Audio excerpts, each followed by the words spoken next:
Good morning guys. तो ये MA का इंग्लिश का सिलेबस है और यहाँ पर फिफ्थ पेपर है असाइनमेंट, यानी कि प्रेजेंटेशन असाइनमेंट कैसे तैयार करें।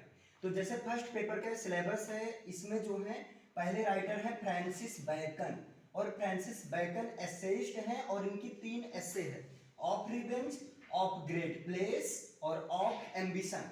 दूसरे राइटर हैं ये जॉफ्री चॉसर। जॉफ्री चॉसर ने इनका ये मास्टरपीस है general prologue to the Canterbury Tales. देखिए कैंटरबरी टेल्स का मेन जनरल प्रोलॉग ही सिलेबस में है। और तीसरे राइटर हैं वो हैं एडमंड स्पेंसर, और एडमंड स्पेंसर ने लिखा है द फेरी क्वीन, और ये द फेरी क्वीन का बुक 1 कैंटो 1 है। इसके बाद में तीसरे जो हैं ये देखिए, ये तीसरे राइटर ये है आपके जॉन लिली, और जॉन लिली की जो राइटिंग वर्क है वो है एंडीमियन। और बेन जॉनसन नेक्स्ट है, बेन जॉनसन की राइटिंग वर्क है एल्केमिस्ट।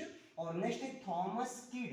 थॉमस किड की जो ट्रेजेडी है या वर्क रचना है वो है द स्पेनिश ट्रेजेडी। और नेक्स्ट है आपके क्रिस्टोफर मार्लो, ये राइटर का नेम है और इन्होंने लिखा है डॉक्टर फॉस्टर्स। अब जैसे ये फर्स्ट पेपर का है, इसी तरह 3 पेपर का और मैं बता दूंगा। तो फर्स्ट पेपर का है, इसकी हेल्प से आपको कैसे असाइनमेंट बनाना है, क्योंकि असाइनमेंट में मेन ये चीज है, आपको कोई टॉपिक लेना है, आपको कोई एक टॉपिक चूज करना है और उस टॉपिक के ऊपर काम करना है। टॉपिक के ऊपर काम करने का मतलब ये है कि उस टॉपिक से वाइवा होगा, उसके बारे में आपको अच्छा खासा नॉलेज होना चाहिए। जैसे अब क्या होता है, कई सारे बच्चे गलती ये करते हैं, जैसे उठा लिए एडमंड स्पेंसर। अब भाई एडमंड स्पेंसर के बारे में क्या, कुछ तो चूज करो ना, एज अ रोमांटिक पोएट या व्हाटएवर जो कुछ भी है, एज अ पोएट, है ना। तो इस तरह से आपको बताना है। तो जैसे मैं यहाँ पर एक एग्जांपल बताऊंगा, ये वाला डॉक्टर फॉस्टर्स, और ये डॉक्टर फॉस्टर्स राइटिंग वर्क है एक तरह से ट्रेजिडी वर्क है, ट्रेजिडी वर्क है, और इसको लिखा है क्रिस्टोफर मार्लो। अब जैसे इस पर आपको डॉक्टर फॉस्टर्स पर असाइनमेंट तैयार करना है, तो किस किस तरीके से आप तैयार कर सकते हैं। तो इसके लिए एक तो आप ओवरऑल इसको तैयार कर सकते हैं इस नाम से, देखिएगा यहाँ पर एनालिसिस, है ना। एनालिसिस का मतलब उसका होता है, एनालिसिस करो, समराइज करो, तो एनालिसिस ऑफ क्रिस्टोफर मार्लोज। देखिए analysis of Christopher, analysis of Christopher Marlowe's, analysis of Christopher Marlowe's doctor Faustus, doctor Faustus. तो ये चीज हो गया कि एनालिसिस ऑफ क्रिस्टोफर मार्लोज, ये क्रिस्टोफर मार्लोज की वर्क रचना है डॉक्टर फॉस्टस, इस चीज को एनालिसिस करो। अब एनालिसिस का मतलब एक तरह से ओवरव्यू टाइप में इसकी जो कहानी बताओ, इसमें क्या है, कैरेक्टर के बारे में थोड़ा बहुत शॉर्ट में। और दूसरा एक तो आपका ये टॉपिक तैयार हो सकता है, और दूसरा टॉपिक क्या तैयार हो सकता है, character sketch of the Christopher Marlowe's doctor fosters. ये आप सीधा सीधा इसको लिख सकते हैं, character sketch, character sketch of doctor fosters, character sketch of doctor fosters. तो यहां पर क्या है, डॉक्टर फॉस्टर्स का पूरा कैरेक्टर स्केच, यानी कि डॉक्टर फॉस्टर्स में कौन कौन से कैरेक्टर्स हैं उनके बारे में अच्छा खासा नॉलेज होना चाहिए, क्योंकि आपका मेन टॉपिक है। क्योंकि एक चीज और, असाइनमेंट की जो कंडीशन है मिनिमम 7 पेज और मैक्सिमम 10 पेज होना ही चाहिए, मिनिमम 7 और मैक्सिमम 10, और इसके साथ में उसके बारे में नॉलेज होना चाहिए। कहीं ना कहीं वाइवा में हेल्प तो करेगा ही, साथ में एग्जाम में भी हेल्प करेगा। तो इस तरह से आपको यहाँ पर असाइनमेंट बनाना, बस याद है कि असाइनमेंट में जैसे कई सारे बच्चे अभी यही से मान लीजिए 10 बच्चे ले लिए क्रिस्टोफर और डॉक्टर फॉस्टर्स को ले लिए, तो 10 बच्चों का टाइटल अलग होना चाहिए और कहीं ना कहीं जो मैटर है वो भी अलग होना चाहिए। और ना ही आपको कट कॉपी पेस्ट नहीं करना है, मीन्स आपको अपने वर्ड्स में लिखना है। रीजन क्या, अगर आप अपने वर्ड्स में लिखेंगे तो कहीं ना कहीं याद करने में भी इजी होगा, और जब वाइवा होगा, क्योंकि जो भी वाइवा लेगा तो उसके सामने ये क्वेश्चन रहेगा, जैसे आपने ये दिखाया character sketch of doctor fosters, या जो दूसरा है इसका analysis of Christopher Marlowe's doctor fosters. तो उसका टारगेट ये रहेगा कि क्रिस्टोफर मार्लोज के बारे में थोड़ा बहुत पूछ ले, है ना, जैसे डेथ कब हुआ, बर्थ कब हुआ, और डॉक्टर फॉस्टर्स का एनालिसिस आपने कर रखा है। तो एनालिसिस का मतलब आपको एक्ट वाइज अब एक्ट वाइज पूरा एकदम डिटेल में नहीं, तो ये तो पता ही होना चाहिए कि एक्ट 1 में क्या हुआ था, सॉल्ट में, एक्ट 2 में क्या हुआ था, एक्ट 3 में क्या हुआ था।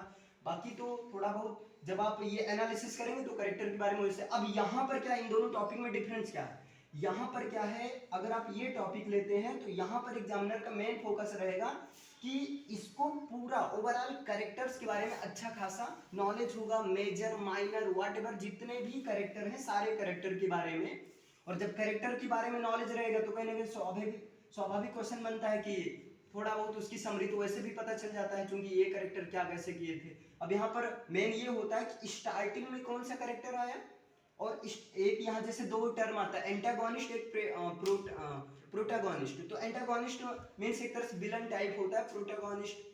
तो यहाँ पर आपको ये भी चीज वो पूछ सकता है एक शॉर्ट में, क्योंकि एग्जामिनर बहुत चालाक होता है इस टाइप के, एंटागोनिस्ट क्या है। अब आप पूरा कैरेक्टर्स पढ़े रखे हो वही, तो एंटागोनिस्ट का मतलब, अब ये तो आप सर्च ही कर सकते हो अलग से, लेकिन कहीं ना कहीं इस तरह से। अब जैसे दूसरा मान लीजिए यहाँ फ्रांसिस बैकन का है, तो फ्रांसिस बैकन ये एसेइस्ट है पहले नंबर, इनको फादर ऑफ एसे भी बोला जाता है फ्रांसिस बैकन को। अब फ्रांसिस बैकन का जैसे आपने ले लिया ऑफ रिवेंज, तो ऑफ रिवेंज ले लिया, बहुत अच्छा है। अब ऑफ रिवेंज का पूरा क्रिटिकल एप्रिसिएशन टाइप हर चीज आपको अच्छे से क्लियर होना चाहिए। और दूसरा नंबर कहीं ना कहीं थोड़ा बहुत आपको फ्रांसिस बैकन के बारे में पता होना चाहिए, क्योंकि फ्रांसिस बैकन ऑलरेडी बीए में ऑफ एसे उनका जो है, सॉरी ऑफ स्टडीज एक एसे ऑलरेडी वहां पर है। तो थोड़ा यहाँ से आप ऑफ एम्बिशन मीन्स सिंपल सा है असाइनमेंट का, मतलब कोई एक ही टॉपिक लीजिए, छोटा लीजिए, और कोशिश करिए किसी का सेम टाइटल के नाम से टॉपिक ना हो, भले ही मैटर घुमा फिरा कर, क्योंकि स्वाभाविक है भाई। अब एनालिसिस में कहीं ना कहीं पूरा तो मैटर हो गया, तो अगर कोई दूसरा टॉपिक टाइटल चेंज कर रहा है तो मैटर तो वही रहेगा, लेकिन थोड़ा सा घुमा फिरा कर रहेगा कि हाँ ठीक है। जैसे यहाँ मेन फोकस रहेगा कैरेक्टर्स, यहाँ मेन फोकस रहेगा एनालिसिस कहानी पर। अब यहाँ जैसे आपका नेक्स्ट है एल्केमिस्ट, अब ये भी आपका ट्रेजेडी है, तो एल्केमिस्ट में सेम वही कहानी है, आपको पूरा अच्छे से पता होना चाहिए। तो आई होप इतना है। अब जैसे यहाँ पर जनरल प्रोलॉग में, अब जैसे ये बहुत मेजर, अगर मानो कोई बच्चा यही सीधा उठाकर यही टॉपिक ले लेता है, general prologue to the Canterbury Tales, तो ये तो बहुत ब्रॉड है इसे, है ना। जनरल प्रोलॉग का मतलब पूरा एक तरह से इंट्रोडक्शन दो, है ना, स्टार्टिंग वाला पूरी कहानी, तो बहुत लंबा हो जाएगा ये, 10 क्या 100 पेज का हो जाएगा। तो इसमें आपको कुछ कैरेक्टर लेना, जैसे इंपॉर्टेंट कैरेक्टर्स, इस तरह से आप 2-3 बार इसको टाइटल को जिक्र कीजिए, उसके बाद में आप थोड़ा उसमें देखिए क्या इंप्रूवमेंट है, फिर मैच करिए लिस्ट में जो भी है। तो देखिए ऐसा इस टाइटल से नाम किसी से मतलब ये जो है जिक्र कर लीजिए, जैसे हाई स्कूल में टाइटल असाइनमेंट टाइप वही टाइटल है, बहुत रॉकेट साइंस नहीं। अब फेरी क्वीन, तो फेरी क्वीन को 2 तरीके से ले सकते हैं, एक तो फेरी क्वीन एज इसको, अब जैसे इसमें कहानी क्या बताई गई, इसमें एक तरह से फेरी क्वीन ने मतलब एक को भेजती है कि हाँ ये चीज करने के लिए, तो यहाँ एक कैरेक्टर स्केच से और एक ओवरव्यू से, और जो एक फेरी क्वीन में फेरी क्वीन, अब जैसे एडमंड स्पेंसर ने लिखा तो उनका मोटिव क्या रहा है लिखने का, तो यही सब आपको लिखना है। बाकी कोई अगर समस्या होगी तो उसके लिए बताना, कमेंट करना।